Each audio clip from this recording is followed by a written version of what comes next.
माँ बाप से तो का एहतराम तो करते ही नहीं है। अब जो लोग माँ बाप का एहतराम नहीं करें वो लोग बड़े भाई का क्या एहतराम करें। आजकल भाइयों में भी इतनी बातचीत बंद रहती है, हिस्सा नहीं दिया तो बातचीत बंद। उसका कोई हल है, उसका कोई तरीका है, उसका कोई सलीका है। एक बल्कि भाइयों में इख्तिलाफ होना ये आम सी बात है, लेकिन उसका सुलह भी तो कोई करे। हम सिर्फ लड़ना जानते, सुलह करना नहीं जानते। जबकि शोबुल ईमान की हदीस है, अल्लाह के रसूल अलैहिस्सलाम फरमाते हैं कि बड़ा भाई बाप की जगह पे होता है, यानी बाप का जो एहतराम है इस्लाम में वही बड़े भाई का एहतराम है। आजकल तो बड़े भाई को लोग गिनते ही नहीं, और आजकल के जो बड़े भाई हैं वो भी सिर्फ अपनी ही तरक्की सोचते हैं, छोटे भाइयों का ख्याल ही नहीं।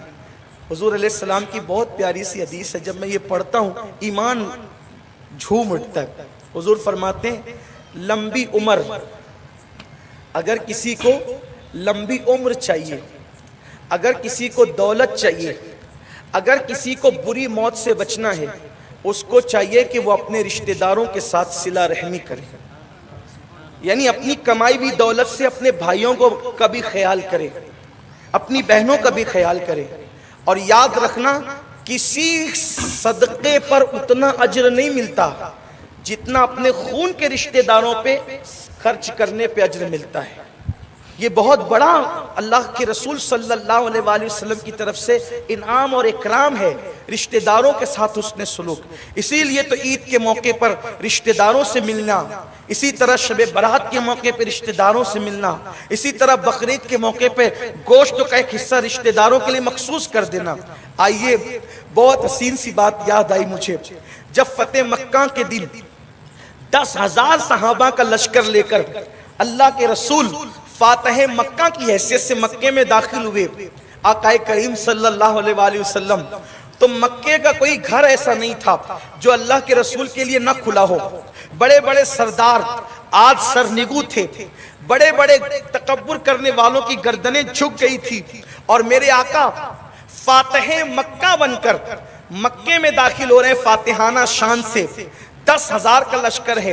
एक दिन वो था, आज से सिर्फ 9 साल पहले, सिर्फ 9 साल पहले अल्लाह के रसूल मक्के से निकले थे, तो एक अबू बकर को साथ लेकर निकले थे, और 9 साल के बाद हुजूर मक्के में दाखिल हो रहे हैं, तो 10,000 का लश्कर लेकर के दाखिल हो रहे हैं।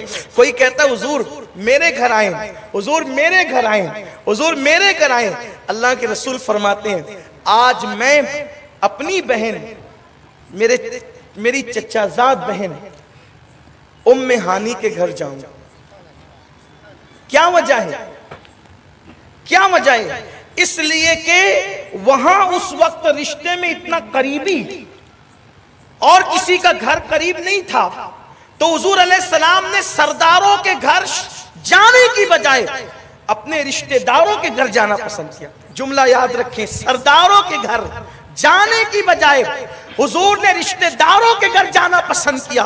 मालदारों के घर जाने की बजाय हुजूर ने रिश्तेदारों के घर जा करके बता दिया कि जब कहीं तुम्हें इख्तियार दिया जाए इधर या इधर, तो अव्वलियत रिश्तेदारों को दी जाएगी। अल्लाह अकबर। सरदारों के घर में लजीज खाने मौजूद थे, लेकिन हुजूर उतरे थे उम्मे हानी के घर में, यानी अपनी चचाजाद बहन के घर में। हजरत अबू तालिब की बेटी मौला अली की सगी बहन हजरत उम्मे हानी के घर में उतरे हैं, और उतरने के बाद हुजूर को भूख लगी है, तो अल्लाह के रसूल ने कहा उम्मे हानी से, इसलिए कि और जगह लोग मदू कर रहे थे खाने के लिए, यहाँ खुद से आए थे।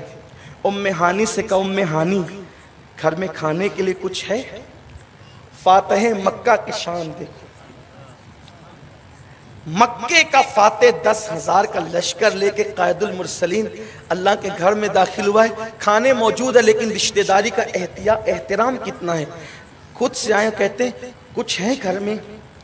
बहन ने हुजूर का चेहरा देखा और कहती है मेरे माँ बाप आप पे कुर्बान, घर में कुछ नहीं है, कई दिनों की कुछ जौ की सूखी रोटियों के टुकड़े हैं, रोटियां भी नहीं है बल्कि रोटी के टुकड़े हैं, अगर कहें तो वही ला दूं। हुजूर तेरी आदत है सबका जी रखना, हाय हाय दिल रखना कोई